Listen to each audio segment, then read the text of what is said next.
Hello everyone. In today's class we are going to discuss about the chapter 4 of history, that is tribals, Dikus and the vision of golden age. Okay, here the tribals means the people who are living in the forest areas and hilly areas.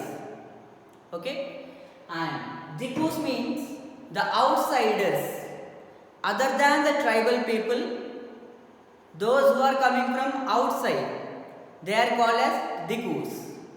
Examples: moneylenders, merchants, Britishers and Christian missionaries.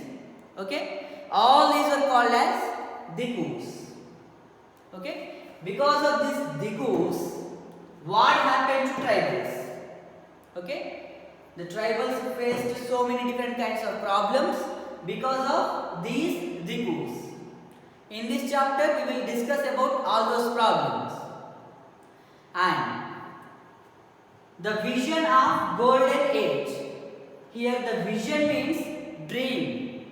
Vision means dream of golden age. That means here age means time period. Okay, golden means developed. That means the tribals have a vision or the dream. Okay, about what? About a good time for them. Why? Because of Dikus, they faced so many problems. That's why they are dreaming about a good time. Okay, this is your lesson name. Now let us discuss about the tribals. See here, once observe this figure. Here you can see different kinds of people. Okay, all these people are tribes only. Okay, tribal people. Here, in the first figure, these people are belongs to Munda tribe. Okay, and here these people belongs to Santal tribe. And here these peoples related to Baiga tribe. Next, these people belongs to Kol tribe. Okay, all these are the tribals who are living in our India. See here, how did the tribal live? How all these tribes are living in our India? By doing which occupations? By doing which activities they are living in our India? So these are the points. Some were Jhum cultivators. Okay, na? Some of the tribal people are Jhum cultivators. Here Jhum means one of the kind of agriculture, that is a shifted agriculture. Okay. In the next slide we will discuss about the Jhum cultivation. Here just some tribal people were Jhum cultivators and some were hunters and gatherers. That means some of the tribal people they will hunt the animals and they will gather some different kinds of foods. Okay, that's why they were lived as hunters and gatherers. And some were animal herders. Okay, some of the tribal people are animal herders. Next, some took to cultivation. That means some of the tribal people following or doing fixed or settled cultivation. In one place they settled and there only they are doing some agriculture. That is settled cultivation. Okay. In these ways, different tribal people are living. Okay. Now we have to discuss about each and every point. About jhum cultivation and about hunters and gatherers and about animal herders and about settled cultivation. Okay.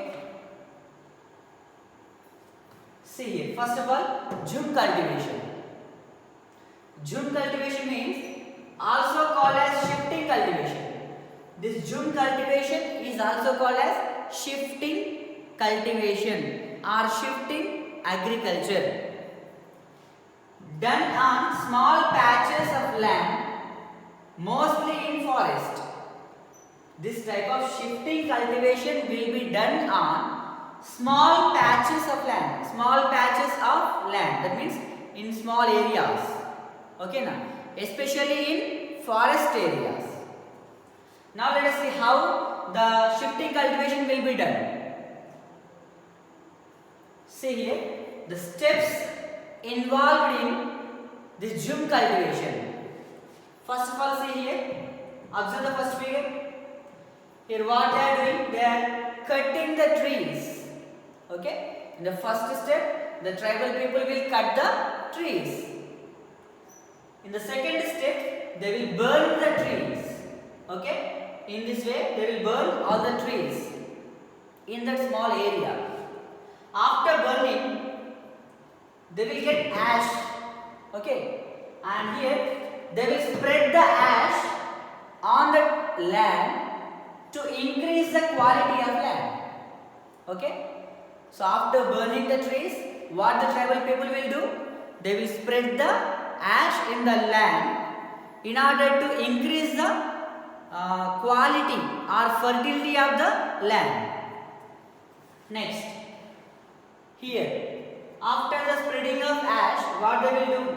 They will sow the seeds. They will sow the seeds. And after sowing seeds, what happens? They will grow the crops. Okay? And after harvesting, they leave the land for 2 to 3 years. See here, after growing crop, they will harvest the crop. That means they will cut the crop. And after that, 2 to 3 years, they will leave this land. Okay? The tribal people will leave this land as fallow land. Fallow land means the land which is left. Okay, the land which is left for 2 to 3 years without doing agriculture. Okay, that is called as fallow land. So here what happens? After growing the crops, they will cut the crop. And after that, they will leave that land for 2 to 3 years and again move to a new place. After leaving that land, they will move to new place, and in the new place again they will cut the crop, cut the trees. Next, they will burn the trees. Next, they will spread the ash. Okay. Next, they will sow the seeds, and next, after growing crop, harvesting. Okay, and after harvesting, again they will leave that land for 2 to 3 years. Okay, so in this way they will continue their agriculture by shifting the land. That's why this kind of agriculture is known as shifting cultivation or jhum cultivation. Okay, see here, where we can find these shifting cultivators. Shifting cultivators are found in the hilly and forest areas of northeastern parts and central India. Especially in the northeastern parts and central parts of India, so many hills and forests are present. In those hills and forest areas, these kind of shifting cultivators are present. Okay. Okay. The next topic is hunters and gatherers. But about these hunters and gatherers, let us discuss in the next class. Okay.